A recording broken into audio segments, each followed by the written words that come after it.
नमस्कार. मी अरविंद आठले. मला उमगलेले शंकर महाराज एकशे एक रंगतदार असे एपिसोड आपल्या समोर मिलिंद कर्वे मांडतायत. त्यांचं ज्ञान तुमच्या लक्षात येईल, त्यांचा महाराजांशी असलेला संबंध तुमच्या लक्षात येईल आणि तुमचे संबंध असे व्हावे, महाराजांचं प्रेम तुमच्यात उत्पन्न व्हावं, उपासनेचं प्रेम तुमच्यात उत्पन्न व्हावं, या दृष्टिकोनातून हे सगळे प्रयत्न चालू आहेत. तेव्हा मी मिलिंदरावांना विनंती करतो की पुढचा भाग त्यांनी चालू करावा. नमस्कार मिलिंदराव. नमस्कार. सगळ्यांना नमस्कार आणि सद्गुरू श्रीमंत श्री शंकर महाराजांच्या चरणी साष्टांग प्रणिपात करून आजच्या कथनाला सुरुवात करूया. तत्पूर्वी काका तुम्हालाही माझा नमस्कार. नमस्कार. कथा भागाकडे आपण सध्या आपला मोर्चा वळवलेला आहे असं आपण म्हणू शकतो. तर तो कथा भाग आता पुढे आणखीन चालू करूया. काय आहेत बऱ्याच कथा अजून. डॉक्टर हरी त्र्यंबक खरे यांना एका उत्सवामध्ये महाराजांनी 5 शेर धान्य आणायला सांगितले. डाळ, तांदूळ, गहू प्रत्येकी 5 शेर. डॉक्टरांनी धान्य आणलं, महाराजांपुढे ठेवलं.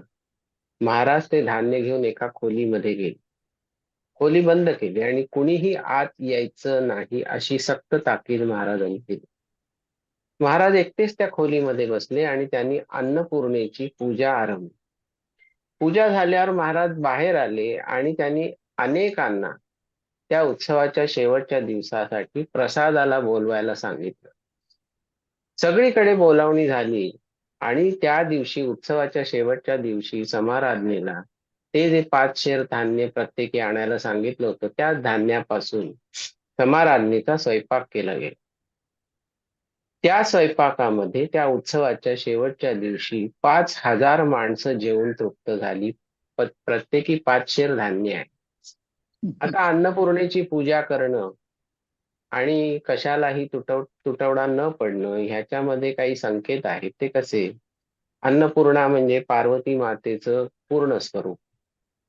तर ते मातृस्वरूप असल्या कारणाने ते अन्न देणारी किंवा अन्न वाढणारी माय जशी लेकराला अन्न भरवते किंवा अन्न वाढते, त्याचे पोट भरलं की मायेची क्षुधा शांती होते, तशातला हा पार्वती मातेचा प्रकार आहे. अन्नपूर्णा रूप हे त्याचंच प्रतीक आहे. मग आता इथे एक लक्षात घेतलं पाहिजे की अन्नपूर्णेची पूजा महाराज जेव्हा करतात तेव्हा ते स्वतःच्या शक्ती स्वरूपिणीची पूजा करतात. म्हणजे तो शिवा आहे. आणि आता करायचंय काय, तर एवढ्याशा धान्यामध्ये हजारो माणसं जेवायला घालायचे, म्हणजे शक्तीला पूजलंच पाहिजे, शक्तीचं जागरण केलंच पाहिजे. या पद्धतीने महाराज ही अन्नपूर्णेची पूजा करत असत. आता वास्तविक व्यवहारामध्ये सुद्धा या अशा गोष्टी आढळून येतात की बऱ्याच ठिकाणी मी असं पाहिलेलं आहे की जे विशेषतः कॅटरर्स आहेत, तर ते म्हणतात की आमच्याकडे जेव्हा मोठ्या मोठ्या ऑर्डर्स असतात किंवा कुठल्याही ऑर्डर्स असतात, ती ऑर्डर सुरू करायच्या आधी आम्ही अन्नपूर्णेची पूजा करतो की बाई काही कमी पडू देऊ नको किंवा कसलाही गोंधळ उडता कामा नये, यासाठी ती पूजा केली जाते. आता त्याच्यासाठी अन्नपूर्णेचा फोटो बाजारात विकत मिळतो का? का अन्नपूर्णेची मूर्ती सोन्याची, चांदीची, पितळ्याची, तांब्याची, घडी अशी मिळते का कुठे? तर ती मिळत असावी, कारण ह्या व्यक्तींकडे मी अशा मूर्ती पण छोट्या छोट्या पाहिलेल्या आहेत. ह्याचा अनुभव हा प्रत्येकाने घ्यायलाच पाहिजे अशातला काही भाग नाही. पण ज्याची श्रद्धा असेल आणि ज्याला अन्नपूर्णेची पूजा करावीशी वाटत असेल, त्यांनी महाराजांचं स्मरण करून अन्नपूर्णेची पूजा रोज केली तरी काही हरकत नाही. एकीकडे आपण म्हणतोय महाराजांचा उपदेश काय आहे की चराचरात चैतन्य भरून राहिले तर मूर्तीपूजा का करता, आणि इथे आपण म्हणतोय अन्नपूर्णेची पूजा करायला काही हरकत नाही. याच्यामधला विरोधाभास काय आहे? विरोधाभास काहीच नाहीये. ज्यांना सगुण साकार परमेश्वर आवडतो किंवा ज्यांना सगुण साकार परमेश्वराची भक्ती करावीशी वाटते, त्यांच्यासाठी ही सगुणातली मूर्तीपूजा आहे. कोणाची? अन्नपूर्णी. आणि ज्यांच्यासाठी निर्गुण निराकार परब्रह्माची आराधना जास्त महत्वाची आहे, त्यांच्यासाठी ही मूर्ती पूजा नाहीये. त्यांच्यासाठी सगळं स्मरण मात्र असतं. मग स्मरण मात्रे असल्यानंतर महाराजांकडे असो किंवा पार्वती मातेकडे असो किंवा शिवाकडे शक्तीकडे मागावं काय? तर स्मरण भक्ती मागावी आपण नेहमी. स्मरण भक्ती मागितल्यानंतर काय होतं की कुठल्याही क्षणाला तुम्हाला जरी स्मरण उरलं नाही तरी ती शक्ती तुम्हाला स्मरण करून देते आणि त्या क्षणी तुमच्या मुखामध्ये त्या शक्तीचं आणि शिवाचं नाव येतं किंवा त्या शिवाचं आणि शक्तीचं अद्वैत असं जे निर्गुण स्वरूप आहे ते तुमच्या समोर उभं राहतं. याबद्दल काहीच वाद नाही. त्यामुळे सगुणातला परमेश्वर ज्याला भावतो तो त्याच्यासाठी सगुण आहे आणि निर्गुणातला परमेश्वर ज्याला भावतो त्याच्यासाठी तो निर्गुण आहे. आणि हे अद्वैत आहे सगुण निर्गुणाचं. एका नाण्याच्या दोन बाजू आहेत. तो खणखणीत बंदा रुपया आहे.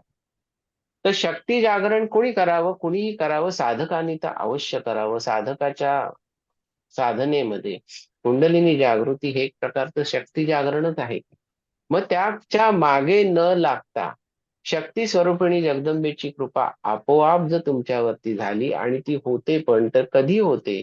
तर जेव्हा आपण स्मरण भक्ती मागतो आणि ध्यानाच्या सरावामध्ये स्वतःला खोल बुडवून घेतो त्यावेळेला कधी ना कधीतरी ती शक्ती तुमच्यावरती पूर्ण कृपा करते. मग तिला तुम्ही अन्नपूर्णा म्हणा नाहीतर काहीही म्हणा. मग इथे आपण म्हणतो भगवंत काय म्हटलंय प्रत्येक वेळेला भगवंतानी योगक्षेमम वहाम्यम, तुझा योगक्षेम मी चालवेन.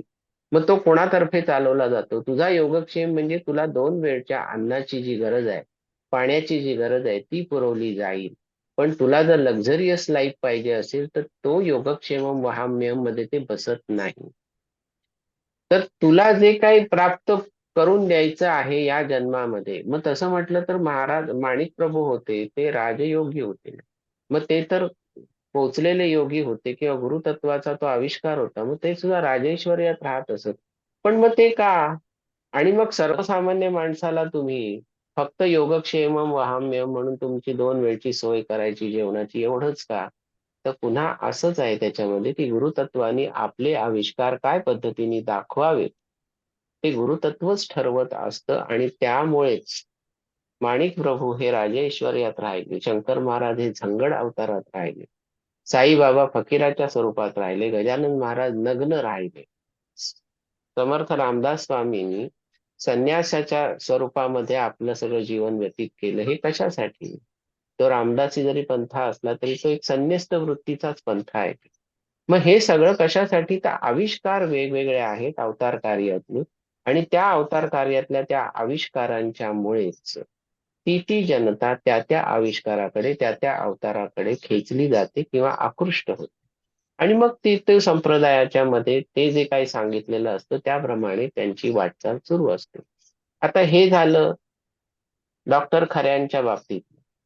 पुढची कथा आपण ऐकू की महाराज खुशीत असले की ते त्यांच्या पूर्वायुष्याबद्दल बोलत असत. पूर्वायुष्याबद्दल म्हणजे कधीच या मनुष्य देहात अवतार कार्यात आल्यानंतर जेव्हा ते प्रसिद्धीस आले त्याच्या आधीच्या आयुष्यात काय घडलं त्याबद्दल ते बोलत असत.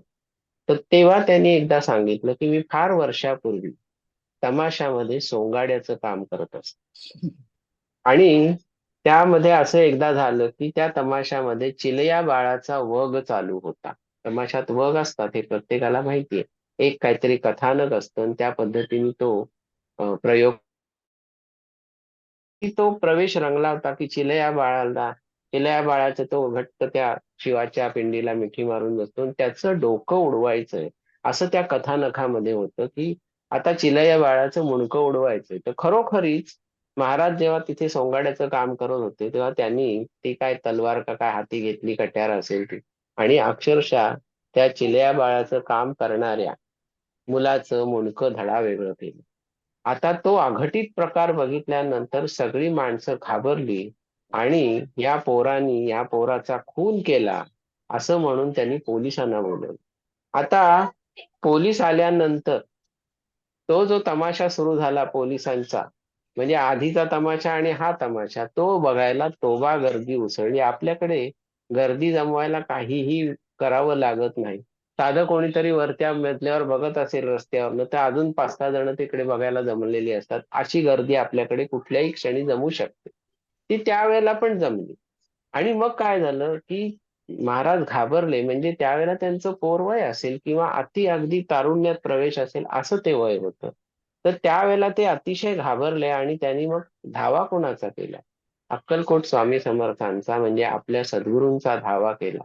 त्याबरोबर त्या ठिकाणी स्वामी समर्थ तिरकमठा घेऊन प्रगट झाले. आणि स्वामींनी काय केलं? संजीवनी मंत्राचा प्रयोग त्या मुंडकं उडवलेल्या मुलावरती केला आणि त्याचं मुंडकं त्या धडावर बसून तो पोरगा जिवंत केला त्याने. हे अघटित बघितल्यावरती जरी गुरुमाऊलींनी आपल्या हे घडवलेलं असलं तरी बघा शिव लीला कशा करतात. तर ते तिथून भीतीने धावत सुटले शंकर महाराज. आणि धावता धावता ते नदी किनारी गेले आणि कशात तरी पाय अडखळून पडले खाली. तर त्यावेळेला स्वामी त्यांच्या मागे धावत आले आणि स्वामींनी त्यांना काय सांगितलं की, हे बघ शंकर, तू माझं ऐक, माया जाळात गुंतू नकोस. तुझे पाय आणि शरीर वेडेवाकडे आहे, त्यामुळे लोक तमाशामध्ये तुझा उपयोग करून घेतात. परंतु जगाच्या या तमाशात सत्य म्हणजे काय ते तुला दाखवायचं आहे. ज्ञान म्हणजे काय ते तुला सांगायचं आहे. हेच तुझं कार्य आहे. तुझा अवतार त्यासाठीच आहे, असं स्वामींनी त्यांना सांगितलं. आता त्याच्या पुढची कथा अशी आहे, ती स्वामींच्याच संदर्भातली आहे, पण जरा वेगळ्या पद्धतीची. की महाराज त्यांचा जो लहानपणी ज्यांनी सांभाळ केला त्या अंतापुरामध्ये, चिमणाजी आणि त्यांच्या पत्नी, ते एकदा लहान असताना महाराजांना घेऊन पंढरपूर क्षेत्री गेले. पंढरपूर क्षेत्रामध्ये त्यावेळेला प्लेगचा फार प्रादुर्भाव झालेला होता. म्हणजे मरीचा, आपण म्हणतो त्याला मरीचं दुखणं म्हणायचं, तर तो मरी आईचा फेरा आला वगैरे वगैरे असं काहीतरी त्यावेळेला म्हणत असत.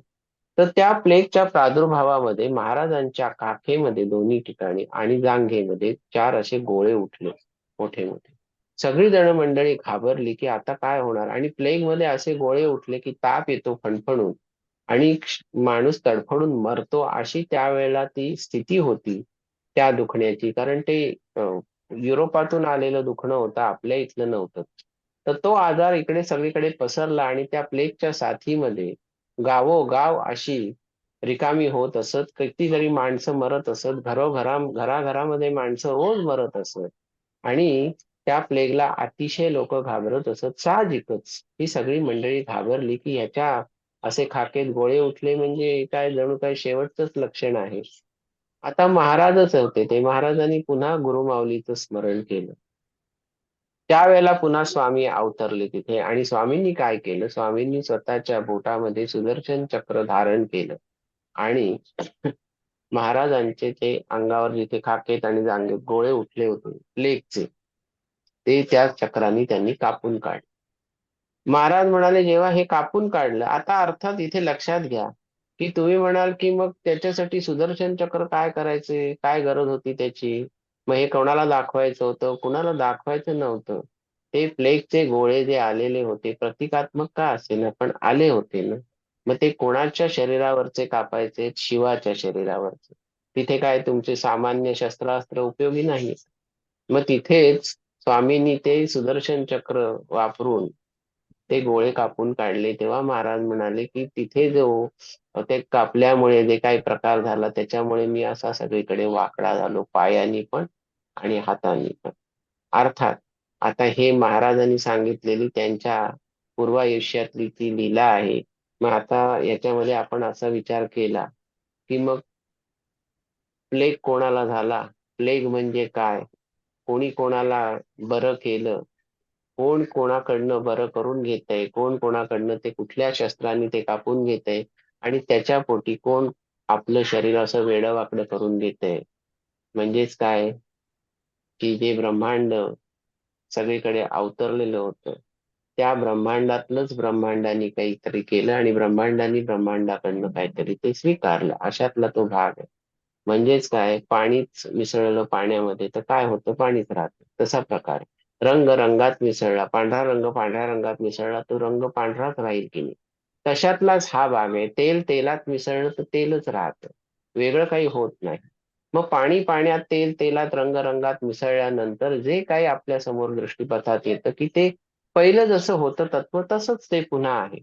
तोच प्रकार इथे झालेला आहे की स्वामींनी त्यांच्यावरती जे प्रयोग केले आणि महाराजांनी ते स्वीकारले. इथे काय आहे, पाणीच मिसळलं पाण्यामध्ये, दुसरं काही आविष्कार नाहीच आहे त्याच्यावर.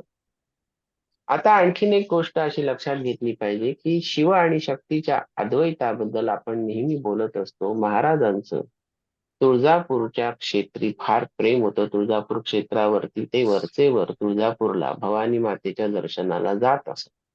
वास्तविक भवानी मातेच्या दर्शनाला जाणं हा एक उपचार म्हणून महाराजांनी जरी चालू केलेला असला तरी तो त्यांच्या भोवती जी माणसं जमलेली होती त्यांच्यासाठी केलेली ही लीला होती. त्यांना प्रत्यक्षात तुळजापूरला जायची काही एक आवश्यकता नव्हती.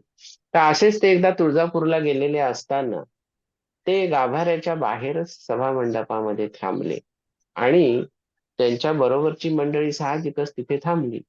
तर त्यांना असं कळेना की महाराज थांबले का इथे. तर त्यावेळेला त्यांच्या महाराज असं त्यांना म्हणाले की अरे तुम्हाला काय वाटलं, देवी काय फक्त गाभाऱ्यात आहे का. मग म्हणाले, महाराज म्हणाले देवी आहे कुठे, तुम्ही म्हणताय गाभाऱ्यात आहे का, गाभाऱ्यात तर ती आहे ना. असं नाहीये म्हणे, देवी इथे पण आहे सभा मंडपात, बघायची का देवी तुम्हाला, बघा. असं म्हणता क्षणी महाराजांचं रूप पालटलं आणि त्यांच्या जागी ऐश्वर्य संपन्न, सौंदर्य संपन्न, रूप संपन्न अशा तुळजाभवानी आई साहेब उभ्या राहिल्या. क्षणात महाराज दिसतायत, क्षणात तुळजाभवानी आई साहेब दिसतायत. हे जेव्हा रूप परिवर्तन महाराजांनी केलं त्यावेळेला समस्त लोकांची खात्री पटली की शिवशक्तीचं अद्वैत म्हणजे काय असतं. अर्थात त्यातल्या किती जणांची खात्री पटली हे आपल्याला सांगता येणार नाही, पण त्यातले जे काही मुमुक्षु होते किंवा ज्यांना काही त्याच्यामधलं थोडंफार समजत होतं त्यांच्या दृष्टीने ही एक रूप परिवर्तनाची पर्वणी महाराजांनी साधून दिली असं म्हणायला हरकत नाही. एकदा भक्त मंडळींच्या समूहामध्ये महाराज बसलेले असताना त्यांना शेजारीच काहीतरी आरडाओरडा ऐकू आला आणि कोणाचे तरी काठ्या बिठ्या आपटल्याचे आवाज ऐकू आले. म्हणून महाराज म्हणाले काय आहे तिकडे, बघूया. म्हणून ते महाराज उठून तिकडे बघायला गेले.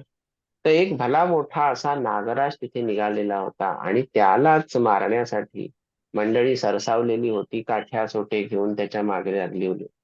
महाराज तिथे धावत गेले, म्हणे मारू नका त्याला, अजिबात मारू नका. आणि महाराज त्या नागाच्या जवळ गेल्यानंतर, तो अतिशय खवळलेला नाग होता, त्यांनी महाराजांच्या पायाला विळखा घातला आणि भली मोठी फणा काढून तो फुसफुसत असं महाराजांकडे पाहायला लागला. महाराजांनी प्रेमाने त्याच्या फण्यावरनं असा हात फिरवला आणि त्याला म्हणाले शांत हो. ते शब्द काहीतरी त्या जीवाला समजलेले असावेत, कारण तो नागराज जेवढा खवळलेला होता तेवढ्याच प्रमाणात तो शांत झाला. म्हणजे आपण म्हणतो की नाही की दरवेळेला सर्वांभूती परमेश्वर असतो, तसा तो त्या नागामधला परमेश्वर या परमेश्वराने ओळखलेला होता. म्हणून त्या परमेश्वराने त्याला सांगितलं शांत हो. खवळलेला नागराज. मग ते लोकांना म्हणाले, अरे हा पवित्र असा नाग आहे, त्याला मारून तुम्ही काय करणार आहात, तो माणसांच्या उपयोगीच पडतो. त्याच्याकडे फक्त एकच शस्त्र अस्त्र आहे, ते म्हणजे तुम्ही त्याला डिवचल्यानंतर तुम्हाला दंश करणं. एवढंच त्याच्याकडे शस्त्र अस्त्र आहे. त्याला हात नाहीत, पाय नाहीत, काहीच नाही. तो तुमच्यावर प्रहार आणि आघात करणार तरी कसा, तर त्याची फणा उभारून तो तुम्हाला दंश करणार किंवा तुमच्या अंगाला विळखा घालणार. याच्या पलीकडे त्याच्या अंगात काही वेगळी अशी कला निर्माण झालेली नाहीये. तर त्या पोटी तो तुम्हाला जर चावत असेल, पण त्याच्या अनेक 100 पटीने तो तुमच्या शेताची राखण करतो, तुमच्या पिकांची जी उंदीर नासाडी करतात त्यांच्यापासून तुमचं संरक्षण करतो. आणि महाराजांचंही असं म्हणणं होतं की निसर्गाच्या समतोलामध्ये ही सगळी प्राणी जमात आपल्या मनुष्य जमातीला सहाय्य करत असते, निसर्गाचा समतोल कुठेतरी राखत असते. त्यामुळे अशा प्राण्यांना, आणि ते मूक प्राणी आहे, तो सरपटणारा असला तरी तुम्हाला भीती वाटते, कारण तुम्हाला माहिती आहे की तो चावल्यानंतर विष आपल्या शरीरात भिनून आपण तरफडून मरणार आहोत.